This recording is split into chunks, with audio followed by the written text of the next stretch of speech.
पाकिस्तान के कब्जे वाले कश्मीर यानी POK में लोग लगातार भारत के सपोर्ट में खड़े हैं। खबरों के मुताबिक भारत के लिए बढ़ते सपोर्ट को पाकिस्तान लगातार दबाने की कोशिश में लगा है। पाकिस्तानी फौज POK में मानवाधिकारों का लगातार उल्लंघन कर रही है। वहाँ रह रहे लोग अक्सर ये कहते हैं कि हम भारत जाना चाहते हैं। POK में पाकिस्तान लोगों को जिहाद के नाम पर उकसाकर उन्हें आतंकी गतिविधियों में शामिल करना चाहता है, जिसका लोग लगातार विरोध कर रहे हैं। खबरों के मुताबिक पाकिस्तान के मुजफ्फराबाद, गिलगित और कटोली जैसे हिस्सों में लोगों का गुस्सा पाकिस्तान के खिलाफ 7वें आसमान पर है। वहीं POK में भारत के समर्थन में लगातार हो रहे प्रदर्शन से खिसियाए पाक ने उल्टा भारत पर ही आरोप मढ़ दिया। पाकिस्तान के नेशनल सिक्योरिटी एडवाइजर सरताज अजीज ने बुधवार को कहा कि भारत POK में माहौल खराब करने की कोशिश कर रहा है और इंडियन मीडिया प्रोपेगेंडा कर रही है। नेपाल ऑयल कॉरपोरेशन ने कहा कि वो विमानों में इस्तेमाल होने वाले तेल का आयात अन्य देशों से करने पर विचार कर रहा है।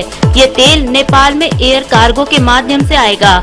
नेपाल में इस वक्त petrol, diesel, kerosene oil, gas और विमानों में इस्तेमाल होने वाली LNG की भारी कमी है।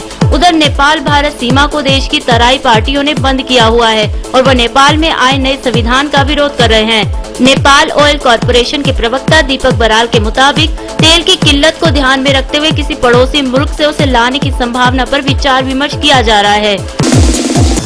अफगानिस्तान के कुंदूज शहर में सुरक्षा बलों और तालिबान के बीच लड़ाई जारी है। राष्ट्रपति अशरफ गनी ने टीवी पर संबोधन में कहा कि कुंदूज पर वापस नियंत्रण का काम जोरों पर है। उन्होंने बताया कि तालिबानी लड़ाके नागरिकों को अपनी ढाल बना रहे हैं, लिहाजा सुरक्षा बलों को ऑपरेशन पूरा करने में दिक्कतें आ रही हैं। गौरतलब है कि एक दिन पहले ही सेना ने तालिबान के कब्जे पर इस शहर को वापस लेने का अभियान शुरू किया था और कुंदूज शहर पर सोमवार को तालिबानी लड़कों ने कब्जा कर लिया था। सऊदी अरब के विदेश मंत्री अब्देल अल जुबर ने कहा कि सीरियाई नेता बशर अल असद या तो सत्ता छोड़ दें या फिर सैन्य कार्रवाई के लिए तैयार रहें। उन्होंने आगाह किया कि सीरियाई विद्रोही समूहों का समर्थन मजबूत किया जाएगा। जुबैर ने रूस की इस बात को खारिज कर दिया कि इस्लामिक स्टेट से लड़ने में असद की मदद करने के लिए अंतर्राष्ट्रीय गठबंधन बनाना चाहिए और कहा कि सीरियाई नेता के लिए यही सबसे बेहतर रहेगा कि वे सत्ता से हट जाएं। वहीं अमेरिका भी जहां असद को सत्ता छोड़ने के लिए कह रहा है, वहीं रूस इस बात पर डटा है कि असद के सत्ता में रहते रहते ही उनकी मदद की जाए।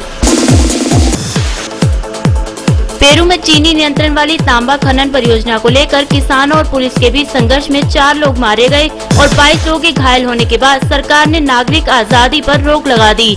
इलाके में सेना को तैनात कर दिया गया है। खनन विरोधी प्रदर्शन में हिंसा के बाद पेरू सरकार ने इस साल दूसरी बार आपात स्थिति का ऐलान किया। अधिकारियों के मुताबिक सोमवार को हिंसा तब भड़की जब प्रदर्शनकारियों ने 7.4 अरब डॉलर की लॉस बम्बास खदान परियोजना पर कब्जा जमाने की कोशिश की और पुलिस को गोलियां दागनी पड़ी। गौरतलब है कि पेरू में चाइना मिन मेटल कॉरपोरेशन की अगुवाई वाली कंपनी की ये सबसे बड़ी परियोजना है, जिसका उत्पादन साल 2016 में शुरू होना है।